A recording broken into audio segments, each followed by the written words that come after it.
Welcome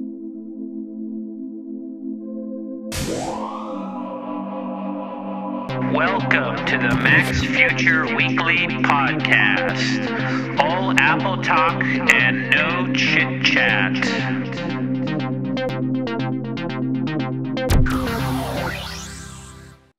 Okay, welcome to the Apple Podcast. This is Lex at Mac's Future, and this is episode 107, and today is March 3rd, 2012. Hey, I skipped a week last week because I was on vacation in Hawaii, and so I'm sorry that I skipped one, but I try to do as many as I can on a weekly basis. So I'm going to cover maybe some of the stuff over the last 2 weeks, but most of the stuff this week. So this is a chit-chat-free podcast. You can help it out by giving it any sort of positive review in the iTunes listing for podcasts, or go to YouTube or Blip TV and see the video version of this, where I do a sort of a screencast showing the different websites and stories that I'm discussing that are on the web. So let's get to it. There's a lot to talk about. Today is March 3rd, 2012. Again, it's the Apple Podcast by Mac's Future. Okay, so I guess the first story I want to discuss is that Apple has continued its climb in its stock price, and it broke the $500 billion market cap. That means the stock market values Apple as a company as being worth at least $500 billion. That's billion with a B, dollars, which is massive. There's been very few companies that ever broke the $500 billion market cap. And, some people think it could eventually get to a trillion, which is $1,000 billion, $1 trillion valuation. So Apple's truly a massive company. And, some people wonder, can it continue to, the stock price continue to grow? My disclosure here, I own Apple stock. I'm not making a stock price recommendation. I think it could grow, but, stock investing is risky, so be careful investing. It could go down, anytime the market goes down, or if something could happen that then jeopardizes Apple's business, and the stock price could then plummet. For example, there's this crazy Chinese company that claims that it didn't sell the iPad name to Apple before the iPad was launched, and is trying to stop Apple from, selling the iPad under the iPad name in China, and also threatening to do it around the world. I think it recently brought suit in the United States, claiming that Apple engaged in some sort of misconduct in how it got the rights to the iPad name. And let's say that company prevailed and somehow, got Apple to pay huge amounts of money. That could theoretically send the stock price down, or if the company refused to license the iPad name after it prevailed, that could affect Apple. I don't know how much. I mean, there's other ways that Apple stock price could go down. If the whole stock market goes down because of, let's say, a terrorist attack, or because we go to war or something happens, the stock price could go down. But that being said, how could the stock price go up? Well, the main reason the stock price has been going up for Apple appears to be because Apple has been growing its profits quarter after quarter, year after year. Apple's profits has been on a massive trajectory. Here's a chart of Apple's stock price on Yahoo Finance, and you could just see. Well, I'm waiting for the chart to load, but you could see it's growing and growing and growing. I don't know. It's not loading. Let's see. Oh, here we go. So back in beginning of 2011, which is a year ago, it was down at $360 per share.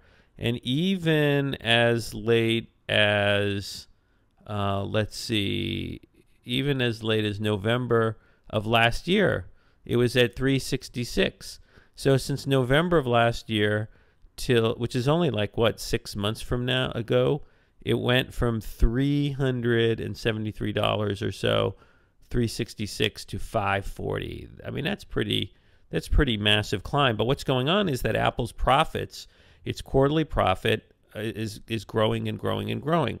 So to the extent Apple can continue to grow its quarterly profit and quarterly revenue, Apple's stock price could go up. Now, some people will point out, actually, Apple's stock price is pretty low when measured by something called the price-earnings ratio. That is the price of the stock divided by the earnings per share. In other words, how much profit per share Apple makes in a year, and take the price of the stock and divide it. And Apple's is kind of low. It's only $15 PE ratio. Now, to give you a sense of how low that it is, in other words, the lower the PE ratio, in some ways, the lower the stock price as a ratio to the profit growth of a company.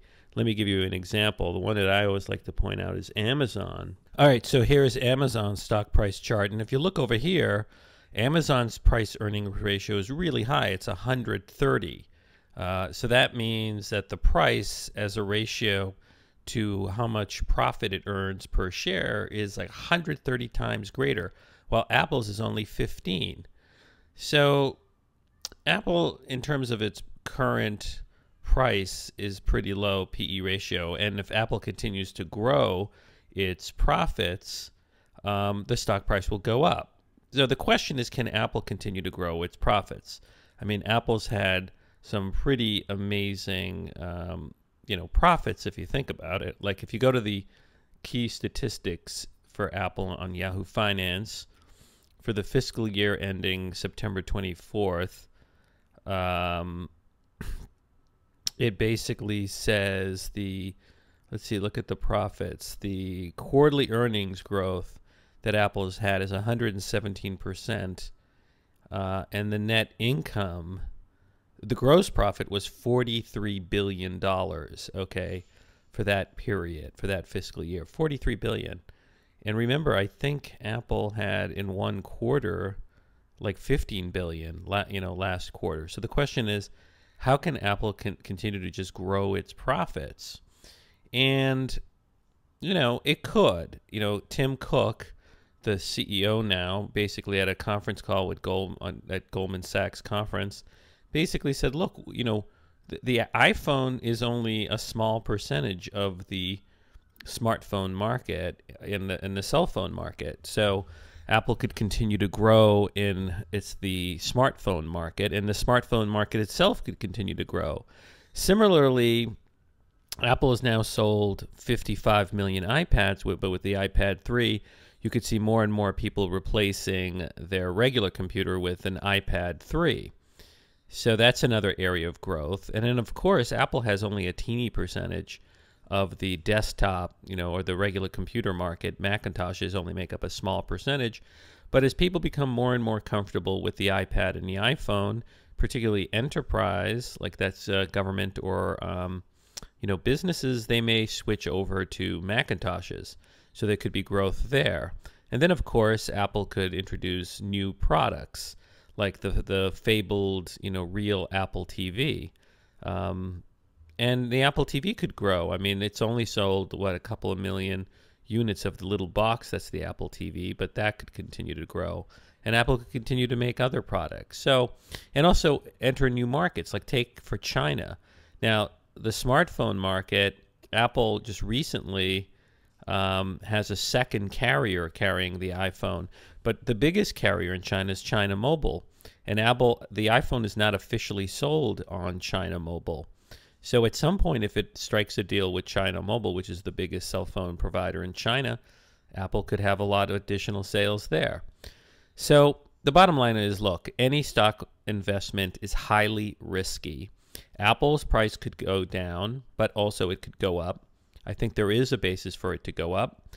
But saying that, be careful in what you invest in. So anyways, let's go on to other stories.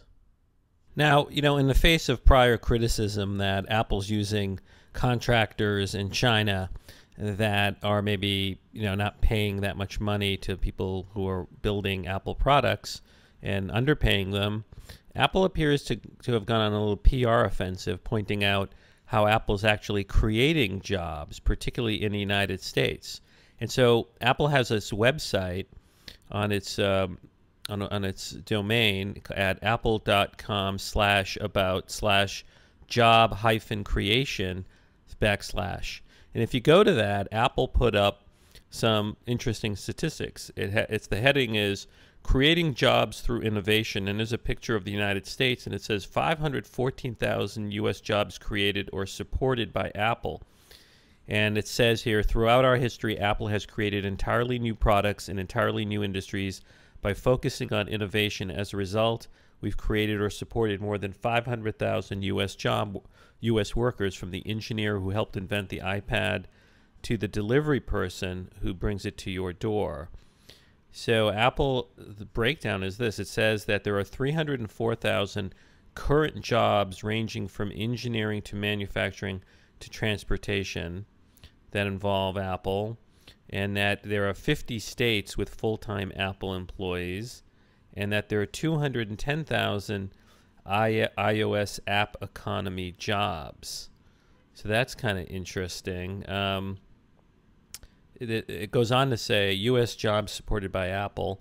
It says a study by something called the Analysis Group found that Apple has directly or indirectly created 304,000 U.S. jobs.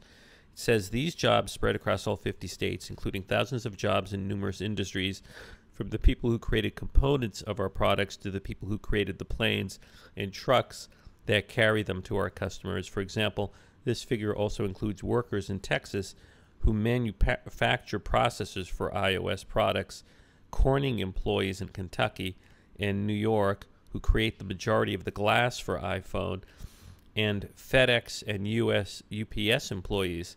Together with the 210,000 iOS jobs generated by the app economy, these 304,000 jobs make a total of 514,000 U.S. jobs created or supported by Apple. So I think that's a fair point. Obviously, Apple's massive, and it's trying to point out that Apple is actually helping create jobs in America, not just as a direct Apple employee, but for the suppliers and people who support Apple, like Federal Express, UPS, the processor makers like Corning. And then it's going on to say the app economy is also creating jobs. You know, there are 550,000 apps, it says, and now we have 25 billion downloads in 4 years. And it says that there are more than 210,000 jobs added in the economy since the introduction of the iPhone in 2007, and that Apple's paid more than $4 billion in royalties to developers through the App Store.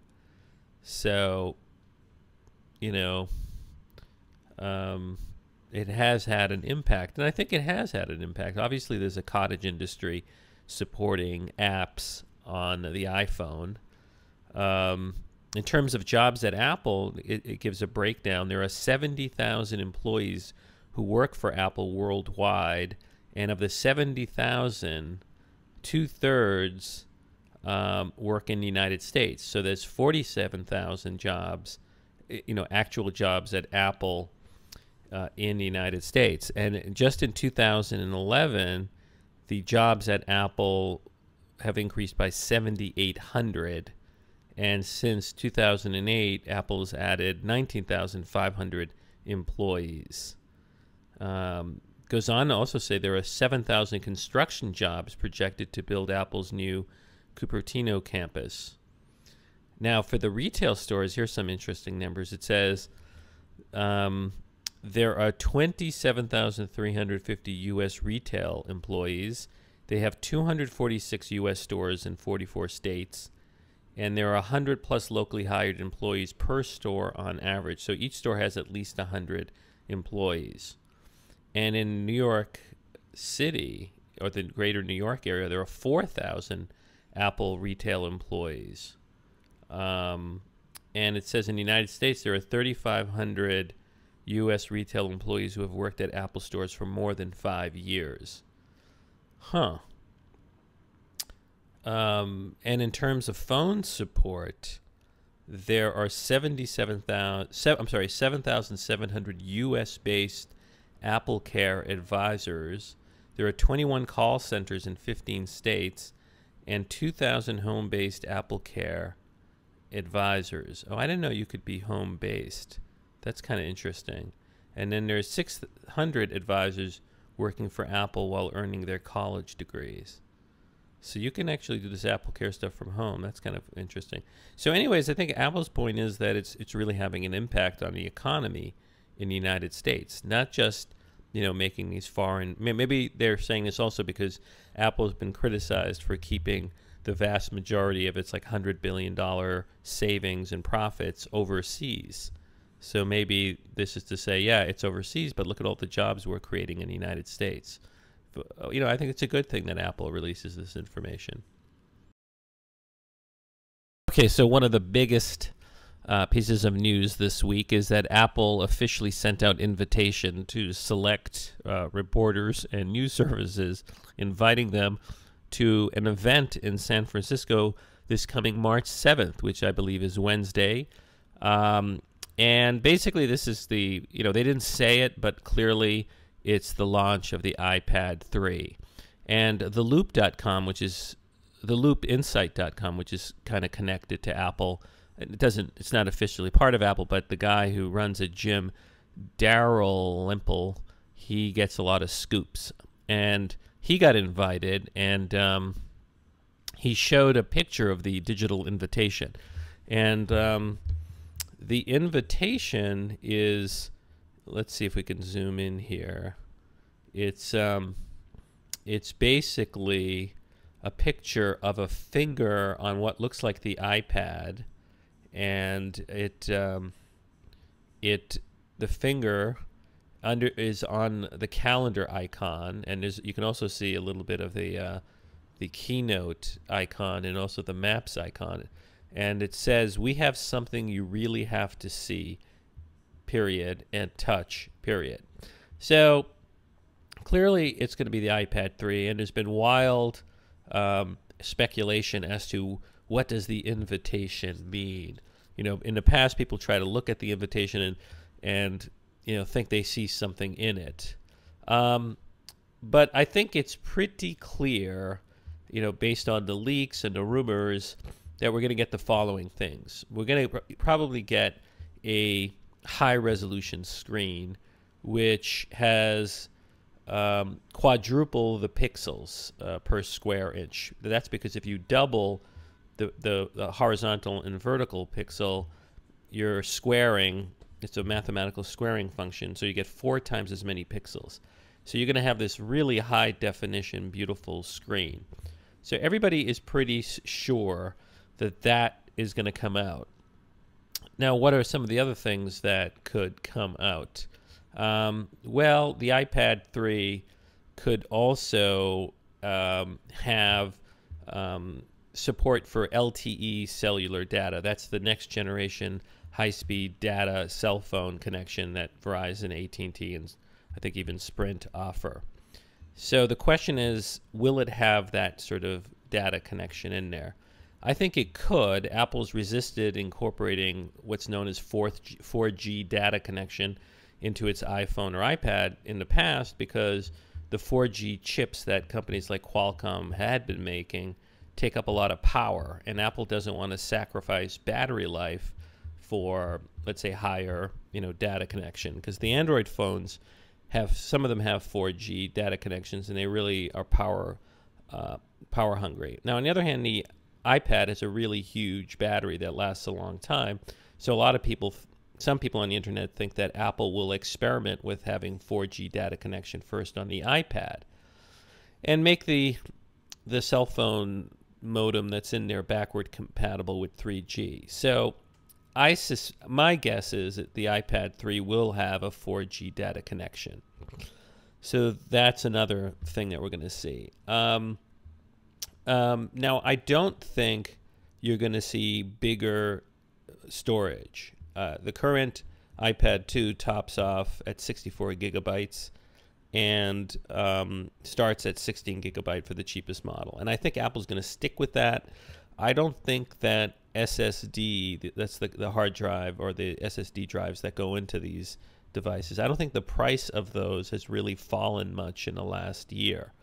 They're still kind of expensive, and if Apple put in a 128 gigabyte SSD, it's going to raise probably the price of the iPad.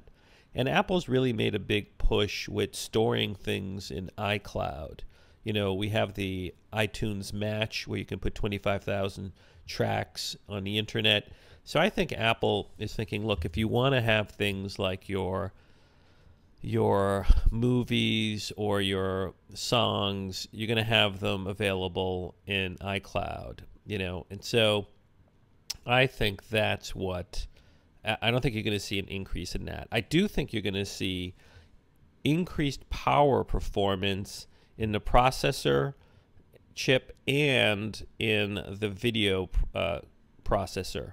Now, there's been a lot of speculation and rumors as to, based on leaks that, will it be an A6 chip or an A5S chip? Now, currently, Apple has an ARM design processor that is the A5 chip. And on the iPad 2, it's the same chip that's also in the iPhone 4S. So what does that mean? Look, these letters, calling it the A6 chip or the A5 chip, they don't really mean anything. They're just titles. So the question is, currently Apple, I think, has a dual-core processor. Will Apple have a quad-core processor? Apple could. I don't know how crucial that is because remember, quad-core is like on a computer or in a processor. You're splitting up an assignment by an application to more than one processor. And some applications aren't good at distributing the work among 4 core processors. Like on a Macintosh, my current iMac, I think has 8 core processors, and I think some programs don't take advantage of all of them. I think it's very possible that Apple keeps 2 cores and increases the hertz, the megahertz, so I think they're currently like 1 gigahertz processors or maybe even less on the iPad 2. So maybe they'll just boost that to like 1.5 gigahertz and have dual core. The other thing they might boost is the RAM. I think it's currently like 516 or something like that megabytes. I think we'll go to 1 gigabyte or maybe the RAM will increase.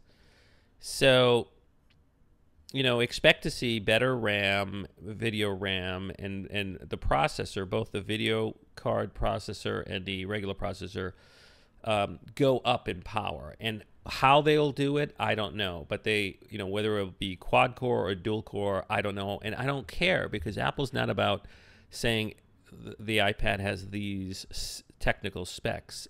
Rather, Apple will say, hey, your iPad will work 10 times faster, or video will work 10 times faster. Apple gives stats that people can understand. Apple will basically say, look, you'll be able to, browse quicker. You'll be able to render video in iMovie quicker. You'll be able to render audio in GarageBand on the iPad quicker. So the other, let's see, what other things I think we're going to see Siri come to the iPad 3, and they may then also make it available for the iPad 2. The iPad 2 clearly could support Siri because it has an A5 processor, which is the same processor as the iPhone 4S. But maybe they've been waiting to bring it to the iPad with the iPad 3 so they could tout it as part of a new iPad product.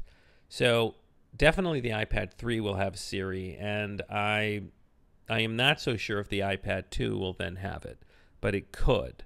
So that's another thing I think we're definitely going to see. And then I think they're going to have some apps available that work with the new high-resolution iPad 3. And so what will some of those apps be? Well, first, I think there's going to be newspaper or magazine apps. And I wouldn't be surprised if some, magazines that are already on the iPad, like the News Corps,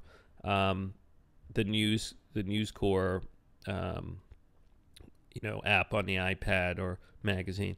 I bet you some of them have been working secretly with Apple to release higher definition apps on the iPad, like the day of the March 7th announcement. So, because the whole point will be like, look at the pictures and the reading in these magazines. They're going to look much better than they do on the iPad 2. It's going to look much more lifelike. And some people who've like commented on what's been leaked from Apple have said that the screen will blow people away. The higher resolution on the screen, you know, this 10-inch screen is going to blow people away. So there's going to be that. There's going to be magazine or newspaper apps that are going to be available, I think, right away. And I bet you there's going to be some great games that are already in high definition. Like, I wouldn't be surprised if Real Racing, which is a very lifelike racing game, has a version that comes out in high definition for this new screen. So I bet you some of the bigger games, maybe, for example, the, I don't know, Angry Bird. Maybe Angry Bird's going to have a higher definition version that the graphics take advantage of the incredible definition of the iPad 3. Or maybe Fruit Ninja. Fruit Ninja is a game I always see displayed on the iPads in the Apple Store. And it's, you know, beautiful fruit. So you're going to have that. And then I wouldn't be surprised if Keynote, Apple's own Keynote app, is upgraded to take advantage of the higher resolution of the iPad. Similarly, iMovie and GarageBand, well, it's more like iMovie is the one that's more critical to be upgraded. You know, Apple's facing some competition in the iMovie app because its rival, Adobe, released the Avid movie editing app for the iPad. So I wouldn't be surprised if Apple upgraded iMovie. So, you know, it's going to be very exciting. I'll try to like put something up right after it on Wednesday. And, you know, personally, I'm definitely going to probably buy one or two of them. Now, one thing that Apple could reveal next week is a new iOS upgrade to 6.0. Now, right now they're on iOS 5. I guess what, 5.1? Well, 5.1 will probably be launched next week. But I think Apple could also reveal, you know, its longer-term upgrade to the iOS operating system called iOS 6. And so maybe what Apple will do, and I think it's done this in the past, is release a beta of iOS 6 on March 7th, and maybe show the highlights of it and what can it do, and allow developers to start playing around with it, and then you know, officially launch iOS 6 like sometime later. Now, where does this all come from? MacRumors.com, which is a great Apple following website, had a post on Friday, March 2nd, entitled "iPads Running iOS 6.0 at Apple's Campus Showing Up in Weblogs." So basically, if you're like a website like MacRumors, you can sort of track what kind of devices are, you know, browsing on your website. And so they have this post which says, with iOS 5.1 apparently sitting in a holding pattern, awaiting the launch of iPad 3, it should be no surprise that work is well underway on iOS 6.0. And I guess it's citing something that Ars Technica's server log showed. Ars Technica is another great website. And the server log showed entries from iOS iPads running iOS 6.0. And so it says here, Ars Technica reports that browser user agent strings appearing as iPads running iOS 6.0 are indeed showing up on their server logs. And it says, while user agent strings are easily faked, Ars Technica filtered its logs to isolate only those entries coming from IPs, that's IP addresses assigned to Apple's corporate facilities, and found a number of visits from devices reporting themselves as iPads running iOS 6. So they also say in their report that there's a separate observation of 2048 times 1536 screen resolution showing up in Google Analytics. And it says the entries are not specifically linked to the iPad, but there are a few other reasonable displays on the market that would be likely to yield such a resolution. So, the question is, at what time will Apple reveal, to developers what iOS 6 is going to look like? And, I expect there to be major changes to the iOS in version 6. Maybe Apple will give more flexibility in terms of where you store files.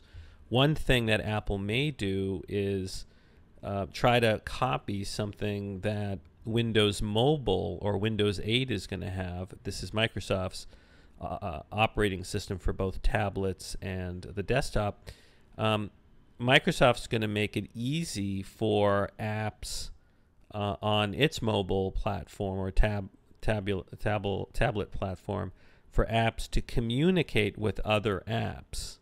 So right now, I don't think you can do that in iOS 5. So a developer can't readily, communicate with any other app, only certain apps. So for example, developers can access your photo library on the iPad or the iPhone, or another app can access Twitter, which is now integrated in iOS 5, or Mail.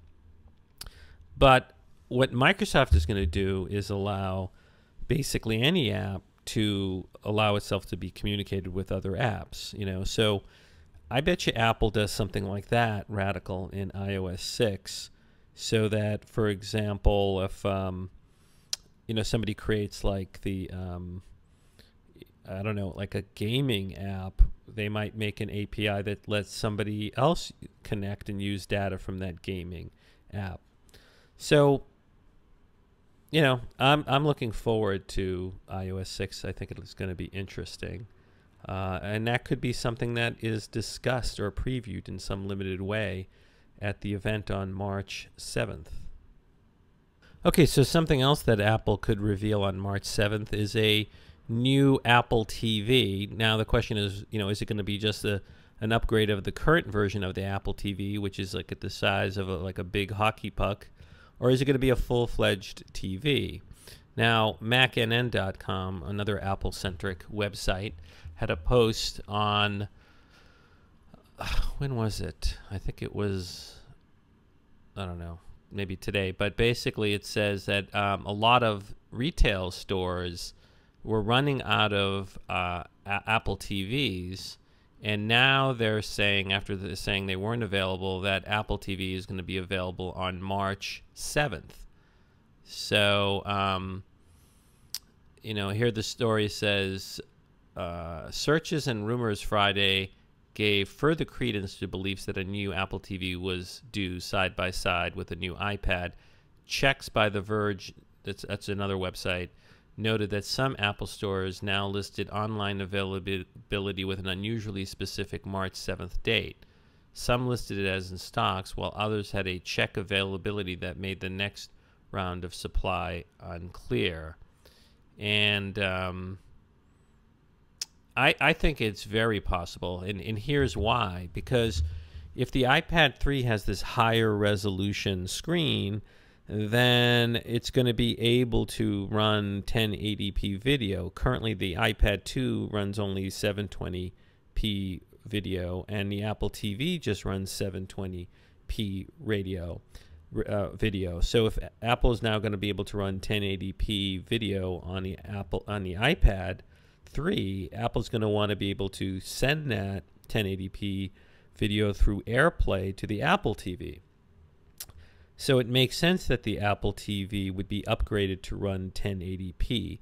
I don't think it's going to have much more else as an upgrade. It'll probably have a better processor, maybe the A5 processor that is in the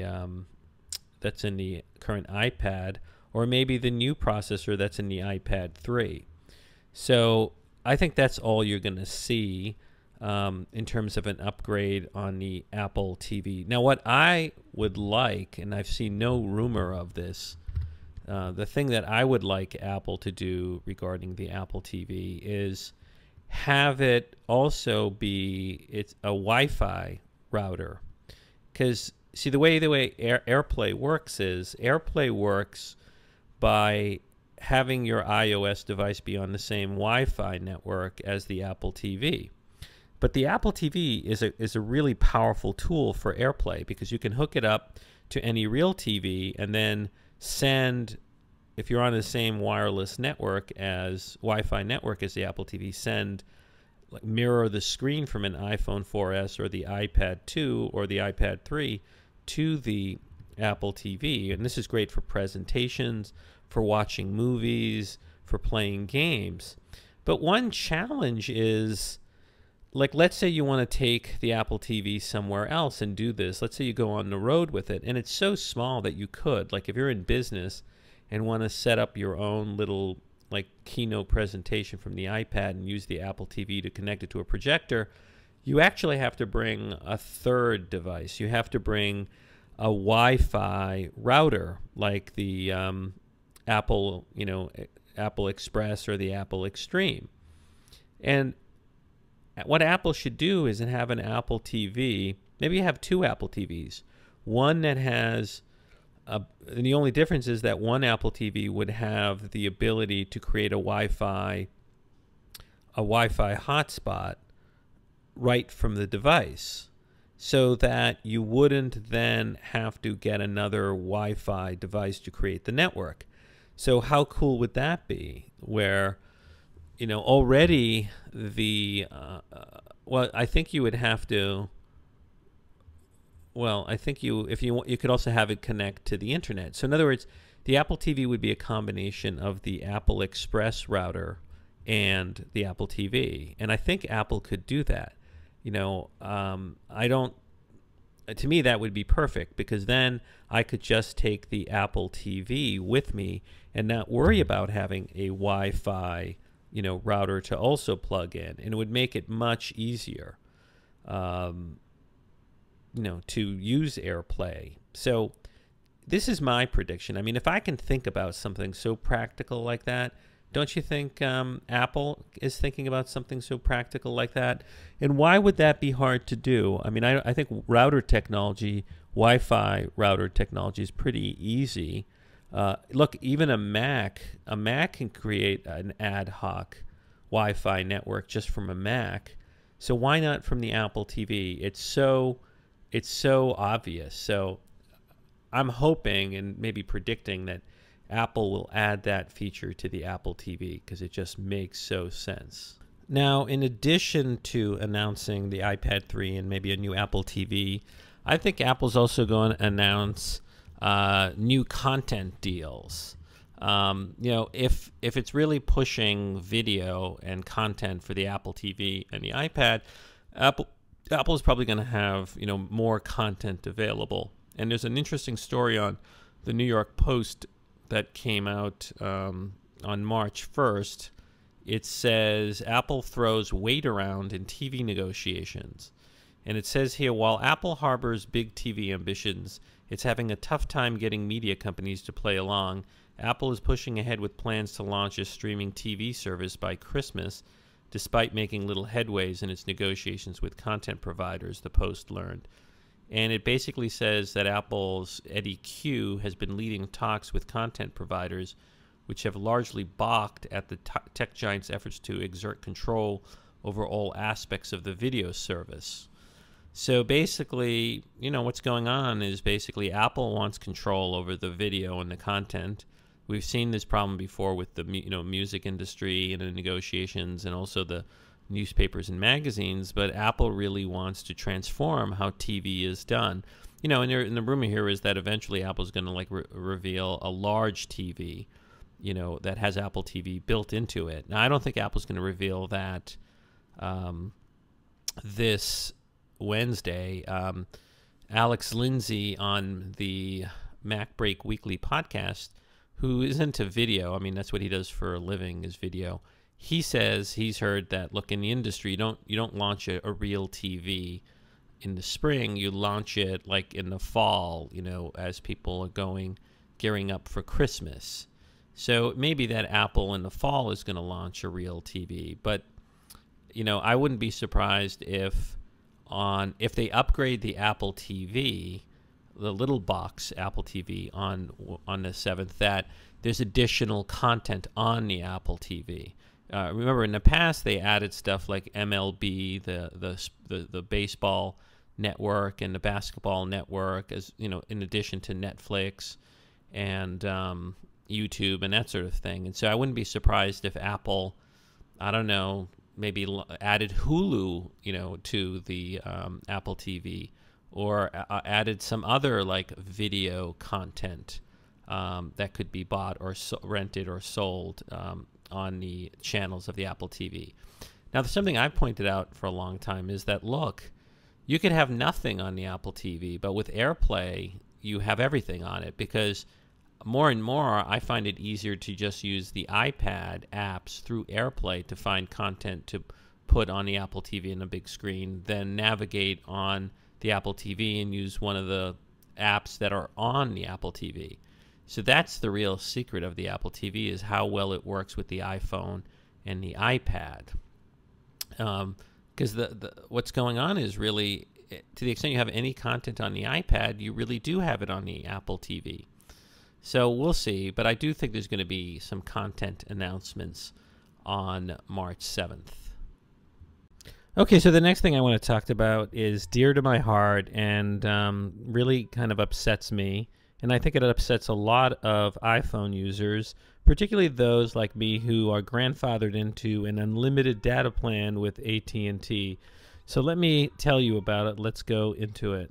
Okay, so on Wednesday, March 1st, AT&T basically gave out new information to people who have unlimited data plans, and basically said it's going to only start throttling people who are using 3G unlimited data plans when they hit 3 gigabytes of data in a billing cycle. Now, what does this mean? Well, here's the thing. Many AT&T iPhone users like me have an unlimited data plan. That AT&T offered that for many years and then stopped offering it, I guess, last summer. And instead, now, if you're a new customer, you have to pay $30 a month for a limited data plan. You only get 3 gigabytes. But AT&T, I don't know if they're required to do this by regulation or whatever. AT&T allowed people who already had an unlimited data plan to stay on AT&T with an unlimited data plan for $30 a month just for the data. And so a lot of people like me stuck with AT&T instead of switching to Verizon when Verizon got the iPhone because of this unlimited data plan. And what does unlimited data mean to you? It means that you can use your iPhone and use as much data as you want. Unlimited means as much data. Well, at some point, AT&T sort of said, oh, we're going to start throttling users who use a lot of data. But throttling, what is throttling? Throttling means slowing down your data connection via your AT&T cell phone data connection to the point where you really can't use a lot of data because it's so slow. And it really makes just even using the phone on the internet through a cell data connection almost impossible. It's so slow. So AT&T said it was going to start throttling, but where did it say that? In maybe an obscure email or somewhere obscure in the internet. And it basically said, we're going to throttle the top 5% user. But it didn't define what is top 5% user. Is it top 5% among all its plans, including the 3G capped plan, or just the unlimited plan? And what if you're in an area, like, what if you're in an area where you're not in the top 5%, but you might be 5% nationally? Anyways, here's the thing. A lot of people were upset with the throttling, and I got a taste of it. A couple of weeks ago, and here's what happened. So I was on vacation in Hawaii, and I normally don't use a lot of data, but the hotel had very expensive Wi-Fi plans, so I didn't use the hotel Wi-Fi plan. And I decided to just, use 3G access on my iPhone. Well, on February 24th, with only like a few more days left in my billing cycle, which I guess ended at the end of February, I got this text message, and you can see it here if you're looking at the video. It says, AT&T free message, your data use this month places you in the top 5% of users. Use Wi-Fi to help avoid reduced speeds. Visit att.com data plans or call, and it gives a phone number. Okay, now first of all, I've never gotten a text message like this, and AT&T could have made it very clear what they're talking about. What does that mean to help avoid reduced speeds? Let's say you don't know much and you get this. Does this say that AT&T is going to be reducing the speeds? No, they make it sound like some natural phenomena where your speeds are somehow reduced because you're in the top 5% users. What they should say is, you're in the top 5% of users. We're now going to throttle you. We're going to reduce your speed to punish you. Now, how is that consistent with having an unlimited data plan? Because they're only doing this to unlimited data users. Okay, now a couple of days later, while still in the data plan, you can call AT&T and they'll text you and tell you exactly how much data you used. So a few days later, after the 24th, so I must have used even less data on the 24th, but on the 28th, AT&T tells me I've used 2424.3 megabytes of unlimited data. So that's 2.4 gigabytes of unlimited data. So in other words, I used actually less data than the lesser plan where you get 3 gigabytes for $30. And they're throttling me. So here's the thing. There are clearly probably people who are paying for the 3 gigabyte plan, and who don't have unlimited, and they don't get throttled at 2.4. I got throttled at 2.4, or I got this menacing text message. And it really, really upsets me because to me, this is sleazy. This is misleading. Like, the only reason I stayed with AT&T is because I have an unlimited data plan. So it's a big lie, AT&T. Do you hear me? When you tell people that they're getting unlimited data and then throttle them when they're like at 2.4 gigabytes, that's a big lie. And frankly, I encourage everybody to write your state attorney general, write your congressman, write your senator, write your FCC, that's the federal, the FTC, the Federal Trade Commission, and write the FCC, another federal agency, and tell them that you want this to stop. Look, if AT&T doesn't want to have people using unlimited data or using data above 3 gigabytes without paying more, then don't offer an unlimited data plan. Now, I don't know. Maybe they have to grandfather people in. But it's very sleazy to tell people that you have an unlimited data plan and then don't give you unlimited data. So here's the thing. I called AT&T after March 1st because after returning from vacation, I was now into a new monthly cycle. And I hadn't used really any data or very little. And I was getting hardly any connection in my home where I usually get 6 megabytes per down. So I called AT&T, and they claimed that I wasn't being throttled.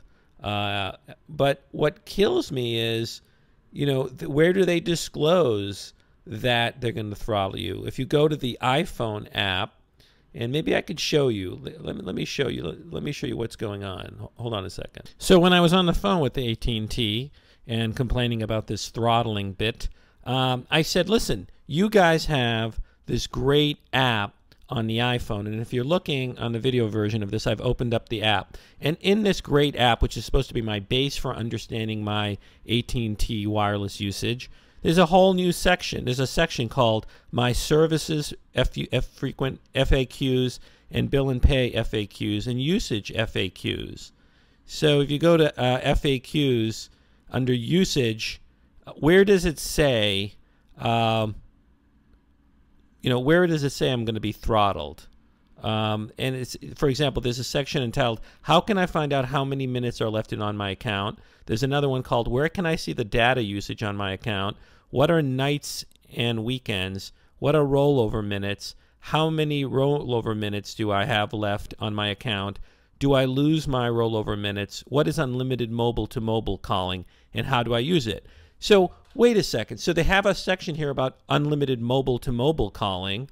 Why don't they have a section on unlimited data and explain that when AT&T says unlimited data, you don't get unlimited data? You know, I mean, this is terrible. And so I said, you know, where is this disclosure in this app? And the guy couldn't explain because it's not in this app. So this app with all sorts of very basic information about usage, FAQs, has nothing, zero in there regarding the throttling of your account when you have an unlimited plan. I mean, this is just shameful, AT&T. It's absolutely shameful. So I asked the guy on AT&T, I said, well, you know, isn't this an unlimited data plan? Now, the first guy from AT&T said, you know, and I said, how is it an unlimited data plan when I'm being throttled? Is it, in fact, not an unlimited data plan?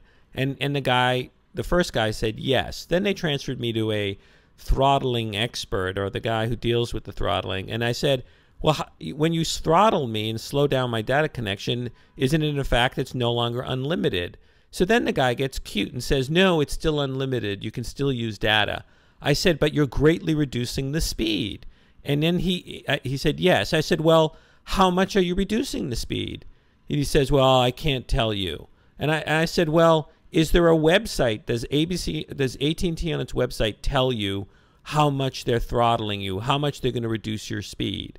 And he doesn't know of anything. So there's no disclosure by AT&T telling you how much they're going to reduce it. So I said, well, can you tell me when I'm throttled what things can I still use? And he's like, well, you should still be able to like open up a web page. And I said, well, how long is it going to take to open up a web page when I'm being throttled? Because there are reports by other people that it's so slow you can't open up anything. I said, well, am I going to be able to watch video over the cell phone connection when I'm being throttled? He couldn't answer that question. I said, well, how quick is email going to go? He couldn't answer one question. And when I asked him to point me to some sort of disclosure on a website for AT&T telling you what your usage is going to be like when you're getting throttled, he couldn't tell me. So, you know, it's really, really outrageous. So, you know, one of the things I looked into is what can be done. Okay, so what can you do? What can you do if you feel you're being completely, you know, screwed over by AT&T? What can you do if you feel like AT&T is committing fraud against you or violating its agreement with you and you have an unlimited data plan? Well, buried on AT&T's website, buried, not in that frequent question thing app that's on your iPhone, but buried on their website is a section titled Wireless Customer Agreement, Table of Contents. And under Section 2 is something called Dispute Resolution by Binding Arbitration. So what you don't know, what a lot of people don't know, is that when you enter an agreement with AT&T, you're signing away rights. You're basically agreeing, and here's the key language. You're basically agreeing that you will not sue. You will not like sue AT&T in a class action or join a class action or sue, you know, in federal court for damages and all that. And it says here, basically, you're stuck going to arbitration against AT&T before an arbitrator. That means you don't have a right to a jury, or going to small claims court where you don't have a right to a jury.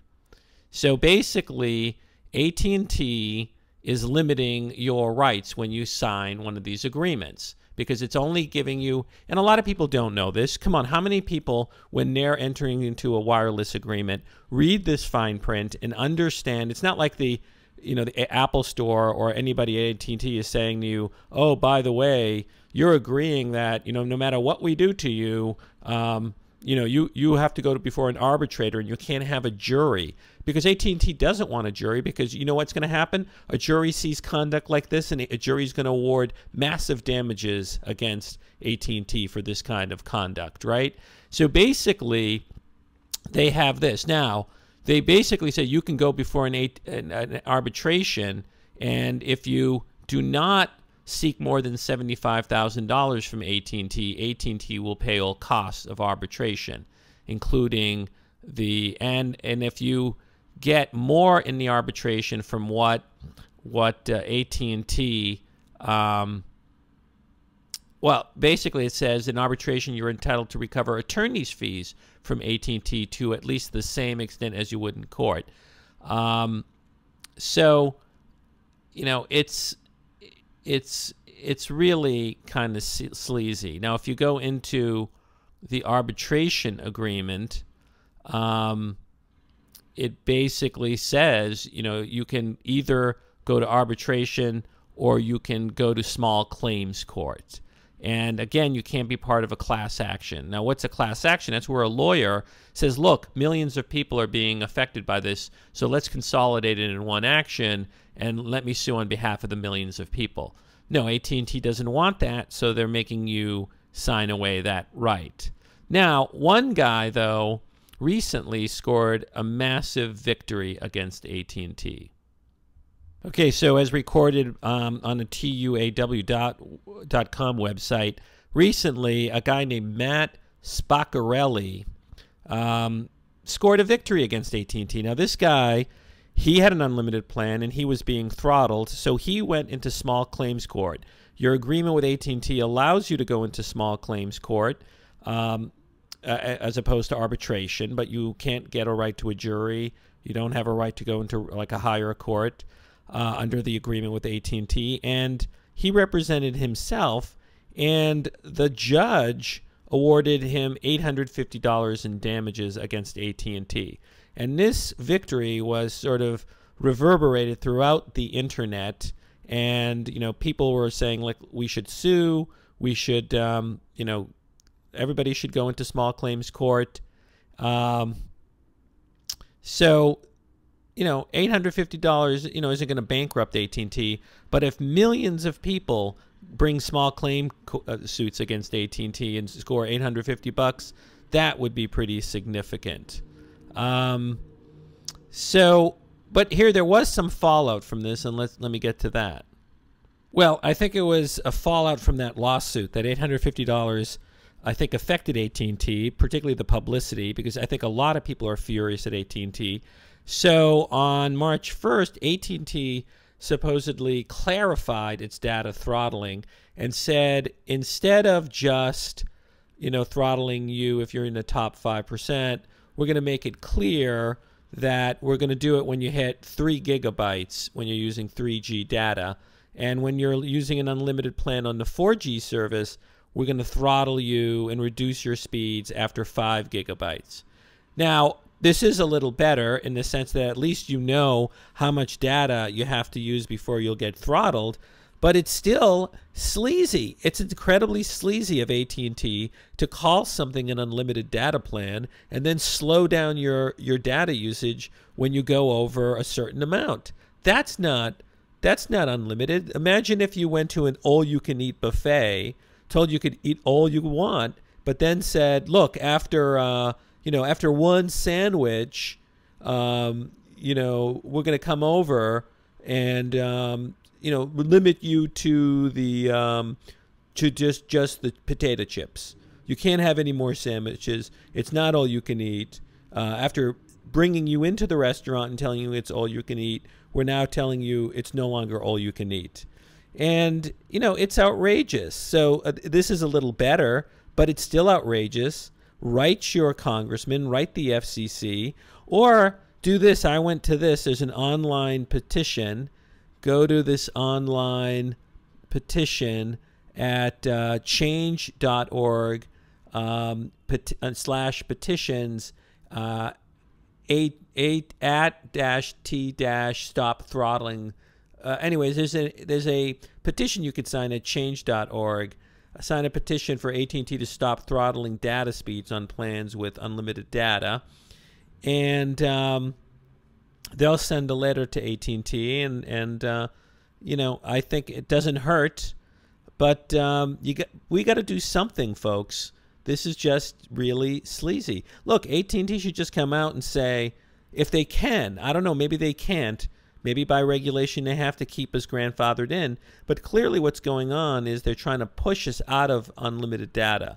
So if they can't do it by law, then they shouldn't be throttling us.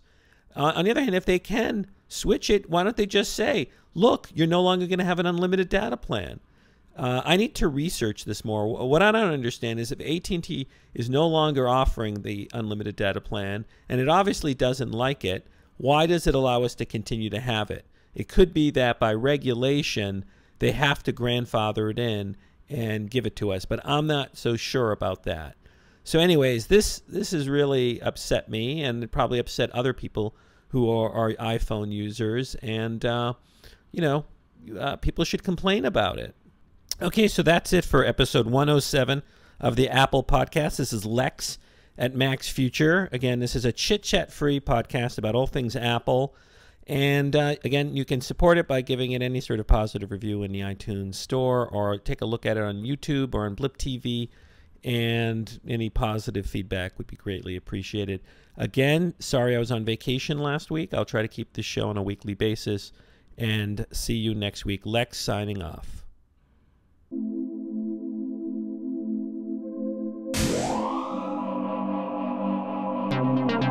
This has been a Mac's Future production.